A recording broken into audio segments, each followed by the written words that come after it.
Hello అండి, welcome to me క్షేమం. ఇవాళ మనం ఎంతో స్పెషల్గా ఉండే రోస్టెడ్ పన్నీర్ కర్రీతో పాటు జీరా రైస్ అండి. అది ఎలానో చూసేద్దామండి. ఎంతో టేస్టీగా ఉంటుంది ఇది. మీకు కనుక ఈ వీడియో నచ్చితే లైక్ చేయండి, సబ్స్క్రైబ్ చేయండి, బెల్ ఐకాన్ ప్రెస్ చేయండి. ఫస్ట్ నోటిఫికేషన్స్ మీకే వస్తాయి. దానికి కావాల్సిన పదార్థాలు ఏమంటే పన్నీరు, టొమాటోస్, ఉల్లిపాయలు, ఒక క్యాప్సికమ్ తీసుకోండి. అంతే అండి. కొత్తిమీర, పచ్చిమిరపకాయలు, ఇంకా మిగతావి తాలింపు దినుసులు, అల్లం వెల్లుల్లి ఉంటుంది అంతేను. పన్నీర్ని మటుకు చిన్నగా కట్ చేసుకోండి. అలా క్యూబిక్ షేప్లో కట్ చేసేసుకోండి చిన్నగా. మనం అది ఇటు ఫ్రై చేస్తాం కాబట్టి చాలా బాగుంటుంది. అదిగోండి 1 కప్ అంటే ఒక క్యూబ్ తీసుకున్నాను అనమాట పన్నీర్. దానికి ఒక క్యాప్సికమ్ తీసుకున్నాను, ఒక టొమాటో తీసుకున్నాను, ఒక ఉల్లిపాయ తీసుకున్నాను, ఓ పచ్చిమిరపకాయ, అంతే, కొంచెం కొత్తిమీర, అంతేనండి. ఇంకా వీటికి కావాల్సిన పదార్థాలు వీటితోనే మనం చేసేసుకుందాం. అన్నీ మనం కట్ చేసి పెట్టుకున్నాం అనుకోండి, గబగబా చేసేసుకోవచ్చు. చూసారా ఎంత కలర్ఫుల్గా ఉందో. రెడ్, గ్రీన్, పింక్, వైట్ కదా. కలర్ఫుల్ ఫుడ్స్ తినాలి అని అంటారు కదండి. అలానే మనకు పన్నీర్లో ఇంకా చాలా వెరైటీస్ చేసుకోవచ్చు అండి. వేరే వేరే కూరగాయలు కూడా కలుపుకొని మనం చక్కగా చేసుకోవచ్చు. పన్నీర్ మనం ఏ సైజులో అలా క్యూబిక్ షేప్లో అలా కట్ చేసుకున్నామో అలానే స్క్వేర్గా కట్ చేసుకుందాం. క్యాప్సికమ్ కూడా అన్నీ ఒక షేప్లో ఉంటే బాగుంటాయి కదండి.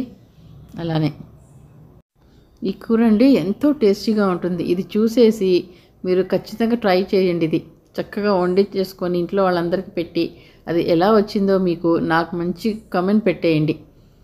అలానే మీ ఫ్రెండ్స్కి కూడా షేర్ చేయండి ఈ వీడియోని. ఇంకా నా ఛానల్లో చాలా ఉన్నాయండి వంటలన్నీ, అవన్నీ కూడా చూసేసి మీరు ట్రై చేసి అన్నిటికీ మంచి కామెంట్ పెట్టేయండి. దాని తర్వాత అల్లం అండి, ఒక 1/2 ఇంచ్ అల్లం తీసుకున్నాను, ఒక 4-5 వెల్లుల్లి రెబ్బలు తీసుకొని అవన్నీ సన్నగా కట్ చేసేసుకోండి. అల్లం వెల్లుల్లి పేస్ట్ మటుకు వేయకండి, ఎందుకంటే అల్లం వెల్లుల్లి పేస్ట్ కన్నా ఇలా కట్ చేసి వేసుకున్న దానికి టేస్ట్లో చాలా డిఫరెన్స్ ఉంటుందండి. అదిగోండి. ఇంక ఇప్పుడు ప్యాన్లో నూనె వేసేసుకోండి. కొంచెం ఒక 1/2 కప్ వేసుకోండి నూనె. వేసుకొని దాని తర్వాత మనం కట్ చేసి పెట్టుకున్న పన్నీర్ ఉందో అది చక్కగా అడుగంటకుండా చక్కగా రోస్ట్ చేసేసుకోండి, చక్కగా ఫ్రై చేసేసుకోండి. అదిగోండి అలా కొంచెం అడగంటుతూ ఉంటుంది, పర్లేదు, అది బ్రౌన్గా అవ్వాలి.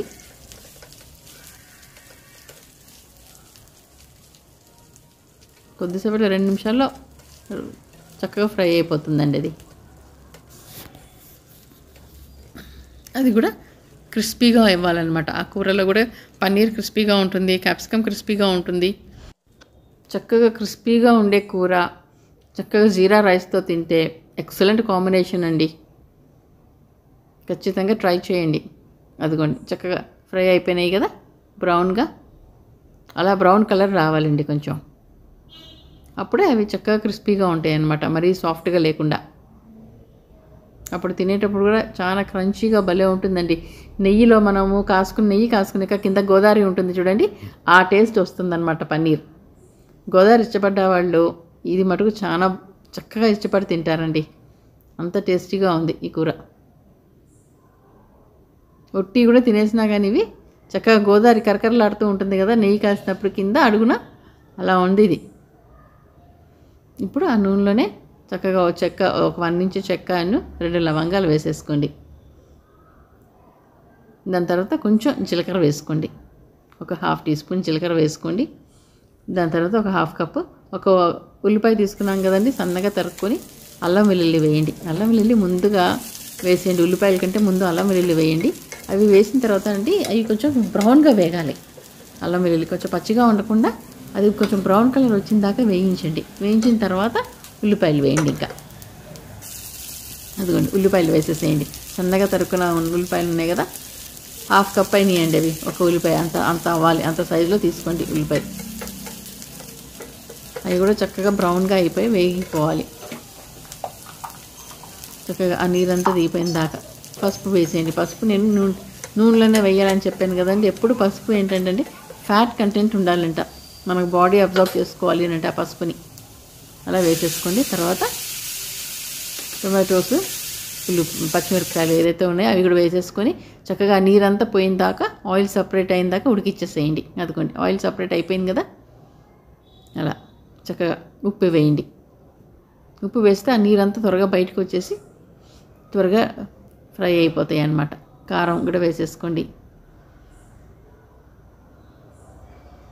అంతే, ధనియాల పొడి ఇంకా అన్నీ లైన్గా వేసేసుకోండి ఒకదాని తర్వాత ఒకటి. క్యాప్సికమ్ మటుకు ఇప్పుడే వేయకండి. టమాటోస్ బాగా మెత్తగా అయిపోయిన తర్వాత చూసారా ఆయిల్ సపరేట్ అయిపోతూ ఉంది మెల్లిగా.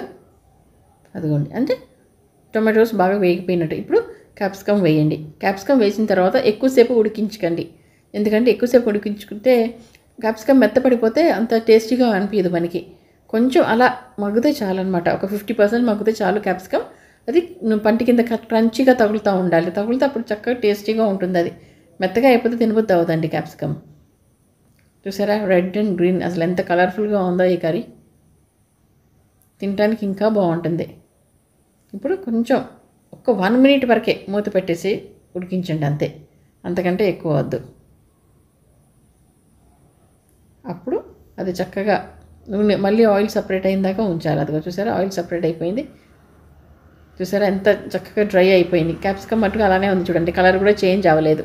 ఇప్పుడు బటర్ వేయండి. పన్నీర్కి బటర్ కూడా మంచి కాంబినేషన్ కదండి. బటర్ వేసి ఆ బటర్లో చక్కగా ఫ్రై అవ్వనివ్వండి. అది కూడా ఎక్కువసేపు అవసరం లేదు, ఆ బటర్ పీస్ కరిగిన దాకా. లేదా అంటే మీరు మెల్టెడ్ బటర్ వేసుకుంటే అది చాలు. ఇంకా అది వచ్చి మెల్ట్ అయిపోతుంది కాబట్టి అది కూర చక్కగా తిప్పేస్తే చాలు, సరిపోతుంది. ఇంకా ఇప్పుడు మటుకు నేను కొంచెంసేపు ఉంచాను నేను, ఎందుకంటే ఆ బటర్ అంతా కరిగి ఆ ముక్కలకి అన్నిటికీ పట్టాలి కదా, చక్కగా క్యాప్సికమ్కి టొమాటోస్కి అది పట్టాలనేసి ఆ ఫ్లేవర్ అలా ఉంచేసాను అనమాట కొద్దిసేపు. మూత పెట్టకండి. ఇంకా ఇప్పుడు మూత పెడితే అది మొత్తం మగ్గిపోయినట్టు మెత్తగా అయిపోతుంది కదా కూర, అందుకని. అదిగోండి అలా కలిపేసుకోండి. ఇప్పుడే ఎంతో చక్కని ఎంత మంచి ఫ్లేవర్ వస్తుందో ఆ కూర చెప్పొద్దు. మొత్తానికి మీడియం టు హై ఫ్లేమ్లోనే, మీడియంలో మటుకు అసలు పెట్టకండి, మీడియం హైలో పెట్టి ఉడికించండి. మీడియం హై లేదా అంటే హైలో పెట్టి ఉడికించుకోవాలన్నమాట ఇదిగోండి. ఇంకా పన్నీర్ వేసేసుకోండి అందులో. చూసారు కదా మీరు, పన్నీర్ ఎక్కువ ఉంది, ఆ టొమాటోస్ గ్రేవీ క్యాప్సికమ్ గ్రేవీ ఏది ఉందో అది తక్కువ ఉందన్నమాట. పన్నీర్కి అది మొత్తం గ్రేవీ కలుపుకొని 50% ఉండాలండి. పన్నీర్ ఎక్కువ ఉండాలి, అందుకని నేను సన్నగా స్లైసెస్ చేసుకోమని చెప్పాను. ఎందుకంటే లావుగా స్లైస్ చేసుకుంటేనండి అది వేరుగా ఉంటుంది, ఆ టెక్స్చర్ వేరు ఉంటుంది, ఆ టేస్ట్ కూడా వేరుగా ఉంటుంది పన్నీర్కి. మనం రోస్ట్ చేసాం కాబట్టి దాని ముందే. చూసారా ఎంత బాగుందో ఈ కూర. మీరు ఒకసారి ట్రై చేయండి ఖచ్చితంగా. పన్నీర్ పెద్ద ముక్కలు చేసుకున్న దానికన్నా చిన్నగా కట్ చేసుకొని ఇలా చేసుకున్న దానికి డిఫరెన్స్ మీరే చూస్తారు. టేస్ట్ కూడా ఎంతో బాగుంటుంది ఇలా చేసుకుంటే. ఇప్పుడు ఈ స్టేజ్లోనే పన్నీర్ ఫ్రై అని అంటే ఇది తీసి పక్కన పెట్టుకోండి. ఫ్రై ఇష్టమున్న వాళ్ళు ఫ్రై చేసుకోండి, ఫ్రై తినేయండి. కూర ఇష్టమైన వాళ్ళు కూర చేసుకుంటారు. మళ్ళీ అది ఎలానో మళ్ళీ చూపిస్తాను, మీరు చూస్తూ ఉండండి చివరిదాకా. ఇదిగోండి కొత్తిమీర వేసేసుకొని ఇప్పుడు పర్ఫెక్ట్గా రోస్టెడ్ పన్నీర్ కర్రీ అయిపోయిందండి. ఫ్రై అన్నమాట, చక్కర పన్నీర్ ఫ్రై. ఇప్పుడు కొంచెం డిష్ అవుట్ తీసుకొని పెట్టేసుకోండి. ఇప్పుడు ఇలా ఫ్రై డ్రైగా ఉంటే ఇష్టపడని వాళ్ళు దాన్ని కూరలాగా గ్రేవీగా ఎలా చేసుకోవాలో చూపిస్తున్నాను, చూసేయండి. ఇంకా ముందు స్కిప్ చేయకుండా చూడండి వీడియో మొత్తము, ఎంతో బాగుంటుంది. ఇదిగోండి కొంచెం నీళ్లు పోసాను నేను. నీళ్ళు పోసేసుకోండి, కొంచెం జస్ట్ కాఫీ గ్లాస్ అంతా నీళ్ళు పోసుకోండి. అది చక్కగా ఇప్పుడు ఏమవుతుందంటే ఆ గ్రేవీ అంతా బ్లెండ్ అవుతుంది అనమాట. మనం వేసిన మసాలా అంతా కూడా ఆ నీళ్ళకి పట్టి ఆ నీళ్లు చక్కగా గ్రేవీ అయిపోతుంది అనమాట, థిక్ గ్రేవీ లాగా అయిపోతుంది. ఇప్పుడు ఫ్లేమ్ కొంచెం సిమ్లో పెట్టుకొని, ఇది నేనేంటంటే కొబ్బరి గసాల పేస్ట్ అనమాట, అంతే. కొబ్బరి గసాలు కూడా అది కూడా ఎంతో కాదండి, చాలా తక్కువ తీసుకున్నాను. ఒక 2 inches, ఒక 3 inches కొబ్బరి తీసుకున్నాను. గసాలు ఒక 1/2 teaspoon తీసుకున్నాను అంతే. తీసుకొని దాని గ్రేవీ వేసేసేయండి, అంతేనండి. పూరీ కూరలాగా ఎంత చక్కగా గ్రేవీ అయిపోతుందంటే ఇది పూరీలోకి తినేయచ్చు, చపాతీలోకి తినొచ్చు, అన్నంలోకి తినొచ్చు. గ్రేవీ ఇష్టపడ్డ వాళ్ళు ఎంతో టేస్టీగా ఉంటుంది ఇలా చేసుకుంటే కూడా. చూసారా ఎంత థిక్ గ్రేవీ అయిపోయిందో. కొబ్బరి గసాలు చేసుకోవడానికి టైం పడుతుంది చాలా అనుకునేవాళ్ళు కొంచెం పెరుగు వేసేసుకోండి, ఎంతో బాగుంటుంది. కాకపోతే పెరుగు ఇంకొంచెం సేపు ఉడికించండి, అది కొంచెం ఎగిరిన తర్వాత మళ్ళీ కొంచెం నీళ్ళు పోసుకోవాలి కాబట్టి. ఇదిగోండి అలానే. ఇదిగోండి ఇప్పుడు నేను కొబ్బరి గసాలు వేసినప్పుడు నీళ్ళు పోసాను కదండి, అది దగ్గరికి అయిన తర్వాత అలానే పెరుగు కూడా కొంచెం దగ్గరికి అయిన తర్వాత కొంచెం నీళ్ళు పోసుకోండి, అప్పుడు గ్రేవీ చాలా బాగుంటుంది టేస్టీగా. ఎందుకంటే చూసారా ఎంత థిక్ గ్రేవీ అయిపోయిందో. అంతేనండి, ఎంతో tasty paneer gravy curry, paneer masala ఎక్సలెంట్గా ఉంటుంది ఇది. దట్టు ఫ్రైడ్ పన్నీర్ చిన్న ముక్కలతో. ఇంకెందుకు లేట్ చేయకుండా చక్కగా చేసుకొని తినేసి మంచి కామెంట్ పెట్టేసేయండి నాకు. అంత బాగుంది చూడండి. రోటీలో కానీ, పూరీలో కానీ, అన్నంలో కానీ, ఫ్రైడ్ రైస్లో కానీ. ఇప్పుడు నేను మీకు జీరా రైస్తో కాంబినేషన్ మీకు చూపిస్తాను. ఇప్పుడు పన్నీర్ చేసేసుకొని జీరా రైస్ అంటే ఏముందండి, ఈజీగా మనం చక్కగా మధ్యాహ్నం అన్నం మిగిలిన, అప్పటికప్పుడు వేడి చేసుకుని అన్నం మిగిలిన, ఇది దేంతో అయినా కానీ చక్కగా చేసేసుకోవచ్చండి రైస్తో. అది ఏ రైస్ అయినా సరే, అన్నం ఉడికుంటే చాలా అన్నం చక్కగా దాంతో జీరా రైస్ అప్పటికప్పుడు చేసేసుకోవచ్చు అనమాట.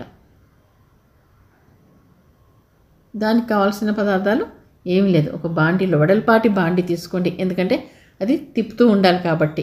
దానిలో 1 టేబుల్ స్పూన్ నూనె వేసుకోండి. ఆ నూనె కూడా తక్కువే. దాని తర్వాత కొంచెం నెయ్యి వేసుకోండి.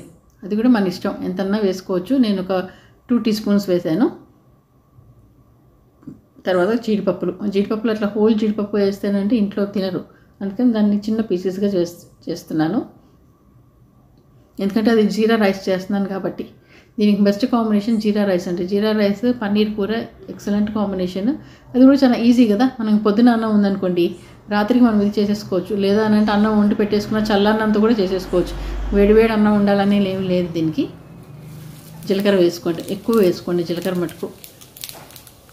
జీలకర్ర ఎంత వేసుకుంటే అంత టేస్టీగా ఉంటుంది. జీరా రైస్ కదా, అందుకని.